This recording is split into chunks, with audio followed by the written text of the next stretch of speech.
Hello my beautiful people, আমি মৈত্রী। আর আজকে তোমাদের সাথে শেয়ার করব আমি শীতকালে বন্ধুদের সাথে যে পিকনিক করেছিলাম সেখানে ভেটকি পাতুরি বানানোর এক্সপিরিয়েন্সটা। তো প্রথমেই তো আমরা মাছটাকে নুন আর লেবুর রস দিয়ে ভালো করে মাখিয়ে রেখেছিলাম, আর এখানে ব্যাটারটা তৈরি করছিলাম।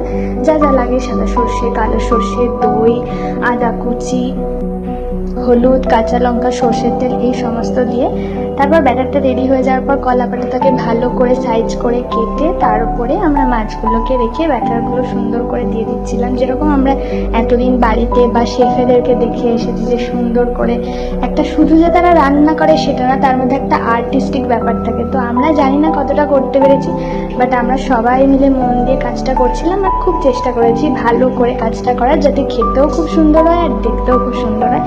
তারপর কাঁচা লঙ্কাটা এইভাবে দিয়ে দিলাম আর খুব সুন্দর দেখতে লাগছিল, মানে ইয়াম্মি ইয়াম্মি ইয়াম্মি দেখতে লাগছিল। তো তারপরে কাজ যেহেতু এখনো শেষ হয়নি, আমরা সবাই মাছটাকে ভালো করে কলা পাতা দিয়ে মোড়ানোর জন্য লেগে পড়েছিলাম।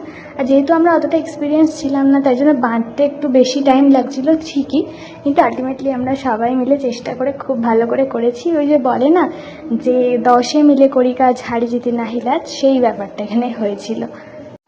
আর আমরা এই ভেটকি পাতুরিগুলোকে ফ্রাই করিনি, আমরা স্টিমে করেছিলাম। আর যেহেতু পাত্রটা ছোট ছিল আর আমাদের ভেটকি পাতুরি অনেকগুলো ছিল, আমরা 3বার স্টেপে স্টেপে করেছিলাম। আর এইটা হচ্ছে আমাদের পাতুরির ফাইনাল লুক।